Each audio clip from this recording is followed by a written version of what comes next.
नमस्कार साथियों, स्वागत है आपका टारगेट विथ सुमित चैनल पर।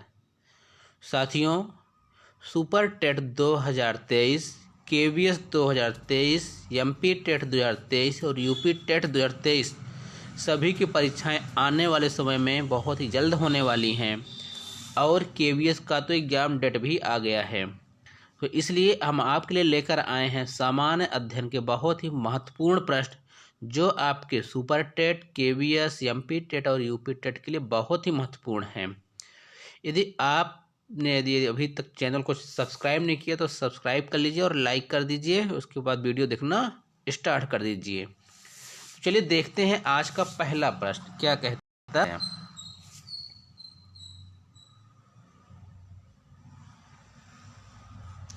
पहला प्रश्न है, भारत की उत्तरी सीमा पर कौन सा पर्वत है? भारत के उत्तर में कौन सा पर्वत है यह आपको बताना है। तो यह है आपका हिमालय। कौन है? हिमालय।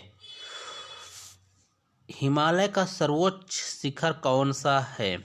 आपको बताना हिमालय का सर्वोच्च शिखर कौन सा है। तो वह है माउंट एवरेस्ट। कौन है? Mount Everest. बहुत ही महत्वपूर्ण प्रश्न है जो आपको बताते चलना है। भारत की सबसे ऊंची चोटी कौन सी है? भारत की सबसे ऊंची चोटी का नाम है K2, गॉडविन ऑस्टिन। क्या नाम है? Godwin Austen. भारत में हिमालय पर्वत श्रृंखला की सबसे ऊंची चोटी कौन सी है? भारत में हिमालय पर्वत की सबसे ऊंची चोटी कौन है? तो वह है कंचनजंगा। अगले प्रश्न की ओर बढ़ते हैं। कौन सी हिमालय की चोटी असम राज्य में है? कौन सी है? आपको बताना है। तो वह है आपकी नवा बरवे। हिमालय की उत्पत्ति किस भूसन्नति से हुई? तो वह हुई है टेथिस सागर से। किससे? टेथिस सागर से। जहाँ आज हिमालय है वहाँ कभी टेथिस सागर हुआ करता था। क्लियर। प्रश्न संख्या 7 है, भारत की कौन सी पर्वत चोटी संसार की दूसरी सबसे ऊंची चोटी है? तो आपको बता देना है K2। कौन है? K2। काराकोरम पर्वत श्रृंखला का दूसरा नाम क्या है? तो वह है कृष्णगिरी। जो काराकोरम पर्वत श्रृंखला है इसका दूसरा नाम क्या है?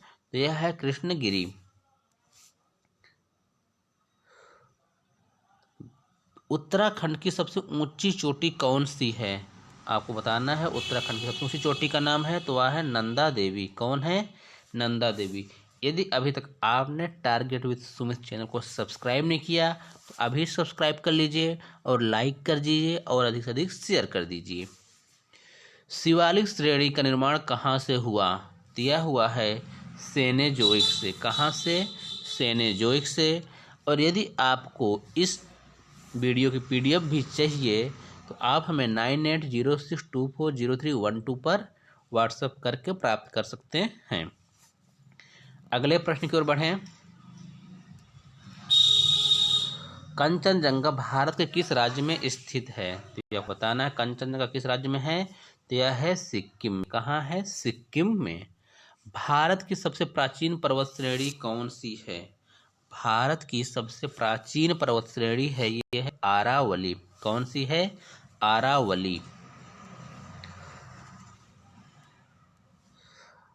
आरावली पर्वत को सर्वोच्च शिखर क्या कहलाता है? आरावली पर्वत को सर्वोच्च शिखर क्या कहलाता है? तो यह कहलाता है गुरु शिखर। क्या कहलाता है? गुरु शिखर। प्रश्न संख्या 14, सबसे बड़ा हिमनद ग्लेशियर कौन सा है? तो यह है सियाचिन ग्लेशियर।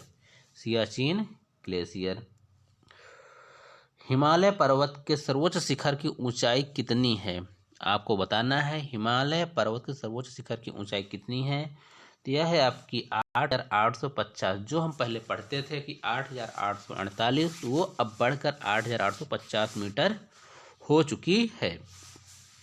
कौन सी पहाड़ियाँ नर्मदा और ताप्ती नदियों के बीच है? सतपुड़ा की पहाड़ियाँ नर्मदा और ताप्ती नदियों के बीच है। यदि ये सतपुड़ा है तो इस साइड नर्मदा है और यहाँ पर ताप्ती है। क्लियर। खैबर दर्रा कहाँ स्थित है? कौन? खैबर दर्रा कहाँ स्थित है? तो यह स्थित है आपके पाकिस्तान व अफगानिस्तान के बीच में। पालधार दर्रा किन दो राज्यों को जोड़ता है? तो यह जोड़ता है केरल व तमिलनाडु को। किसको जोड़ता है? केरल व तमिलनाडु को। नाथुला दर्रा किस राज्य में स्थित है? नाथुला दर्रा किस राज्य में स्थित है? तो यह है उत्तराखंड में। प्रश्न संख्या 20, जम्मू से श्रीनगर का मार्ग किस दर्रे से होकर जाता है? तो यह जाता है बनिहाल दर्रे से। किससे? बनिहाल दर्रे से। 21 नंबर प्रश्न है, टेलीफोन, रेडियो, टेलीविजन और रडार के लिए वायुमंडल की कौन सी परत जिम्मेदार है? तो ये सभी हैं आयन मंडल में। तापमान किसे कहते हैं? पूछता है तापमान क्या है? भूतल से करीब मतलब जमीन से करीब 1 मीटर ऊपर स्थित वायु की गर्मी को उस स्थान का तापमान कहते हैं। विश्व में सबसे अधिक वार्षिक तापमांतर 65 डिग्री सेल्सियस किस जगह पर है? यह है साइबेरिया के बारखोयास्क नामक जगह पर। आर्द्रता किसे कहते हैं? वायुमंडल की उपस्थित जलवाष्प को, जो जलवाष्प हमारे वायुमंडल में उपस्थित होती है उसी को हम क्या कहते हैं? आर्द्रता कहते हैं। किस वायु में सापेक्ष आर्द्रता 100% होती है? तो वह है संतृप्त वायु। कौन सी है? संतृप्त वायु। अगला प्रश्न, संघनन क्या है? कंडेंसेशन क्या है? जल की गैसीय अवस्था के तरल या ठोस अवस्था में परिवर्तन होने की क्रिया को संघनन कहते हैं। जल की जो होती है गैसीय अवस्था, जो हमारा क्या होता है वाष्प होता है, जब वह तरल या ठोस अवस्था में परिवर्तित होता है उसे कहते हैं संघनन, कंडेंसेशन प्रोसेस। ओशांक, ओशांक का क्या मतलब होता है? वायु के जिस तापमान पर जल अपनी गैसीय अवस्था से तरल या ठोस अवस्था में परिवर्तन होता है उसे कहते हैं ओशांक। क्या कहते हैं? ओशांक।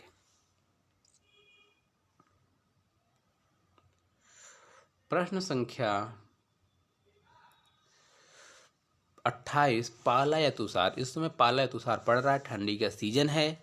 तो ये क्या होता है जब ओशांक हिमांक से नीचे जाता है? जब ओशांक हिमांक से नीचे जाता है तब ओस के स्थान पर पाला पड़ता है। दूसरे शब्दों में जमी हुई ओस को ही पाला कहते हैं।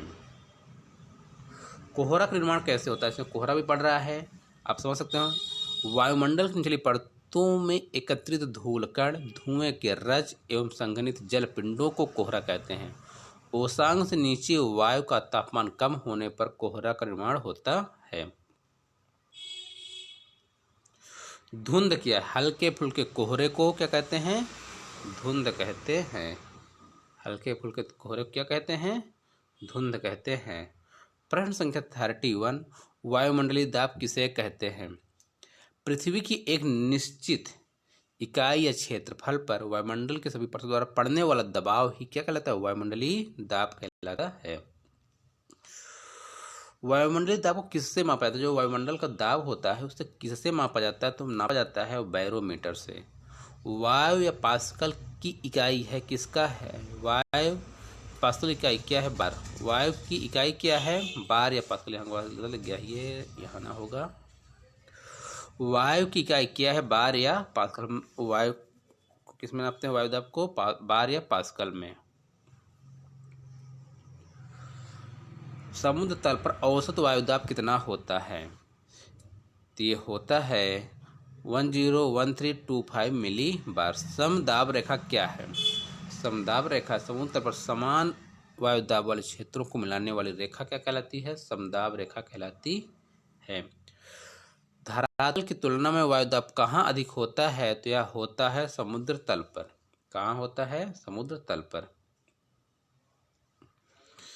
किसी भी स्थान पर वायुदाब कितनी बार घटता या बढ़ता है? तो यह होता है 2 बार। कितनी बार? 2 बार। हवाओं के बहने की वजह क्या है? दाब प्रवणता। क्या है? दाब प्रवणता। बैरोमीटर के पठन में तेजी से गिरावट किस बात को संकेत करता है? मौसम तूफानी। जब बैरोमीटर का जो मीटर लगा होता है वह यदि नीचे गिर रहा है तो क्या समझ आ रहा है कि मौसम खराब होने वाला है। प्रश्न संख्या 40, बैरोमीटर के पठन का पहले गिरना फिर धीरे धीरे बढ़ना क्या दर्शाता है? बर्फ की स्थिति कि अब बर्फ पड़ने वाली। चक्रवात का निर्माण दो भिन्न तापमान वाली वायु राशियों के मिलने से होता है। प्रश्न संख्या 42, टी मापक। टी मापक पर चक्रवातों की शक्ति का मान मापन किया जाता है।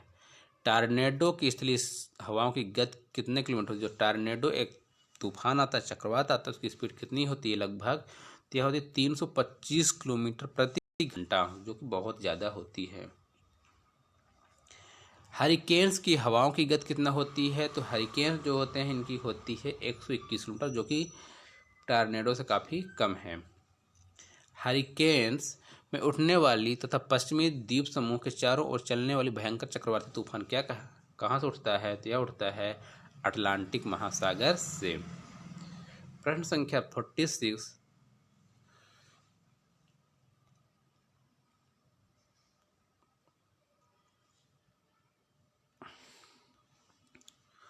प्रशांत महासागर। प्रशांत महासागर में उठने वाली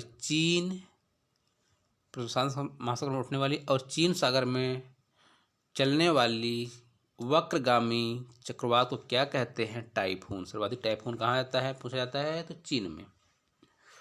टाइफून की गति कितनी होती है? तो टाइफून की गति होती है 160 किलोमीटर। सर्वप्रथम किसने तापक्रम के आधार पर जलवायु को बांटा? तो यह बांटा था यूनानियों ने। किन्होंने? यूनानियों ने। प्रश्न संख्या 49, भूमध्य रेखीय जलवायु में औसत रूप से कितनी वर्षा होती है? भूमध्य रेखीय जलवायु में औसत रूप से 200 सेंटीमीटर से अधिक वर्षा होती है। सदाबहार वन किस जलवायु में पाए जाते हैं? तो सदाबहार वन उष्णकटिबंधीय जलवायु में पाए जाते हैं। ये सभी आपके लिए महत्वपूर्ण वन लाइनर क्वेश्चन थे, जो 50 क्वेश्चन थे। आपको वीडियो कैसा लगा जरूर बताइएगा। वीडियो देखने के लिए धन्यवाद। साथियों, यदि अभी तक आपने चैनल को सब्सक्राइब नहीं किया तो अभी सब्सक्राइब कर लीजिए और अधिक से अधिक शेयर कीजिए, बेल आइकन को प्रेस कीजिए, क्योंकि यह सुपर टेट के लिए रामबाण वीडियो है। तो जय हिंद, जय भारत।